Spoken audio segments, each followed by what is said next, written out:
Umabot sa 62 ang loose firearms na nakumpiska, kusang isinuko at idiniposito sa Police Regional Office 13 bilang bahagi ng pinaigting na kampanya ng kapulisan laban sa mga paglabag sa batas ukol sa baril mula August 1 to 21, 2025. Batay sa ulat ng Regional Operations Division 13, 14 na armas ang nakumpiska sa pamamagitan ng search warrants, checkpoint operations, police responses at searches incidental to lawful arrest. Samantala, 43 armas ang voluntaryong isinuko ng mga may-ari, habang 5 armas naman ang pansamantalang idiniposito sa kustudiya ng pulisya habang hinihintay ang pag-renew ng firearm registration o license to own and possess firearm ng kanilang rehistradong may-ari.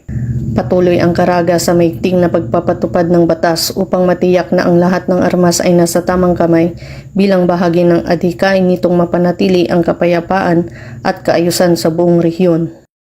Mula dito sa Police Regional Office 13, ako ang inyong PNN correspondent, Patrolwoman Joanna Kawini, alagad ng batas, tagataguyod ng Balitang Pulis.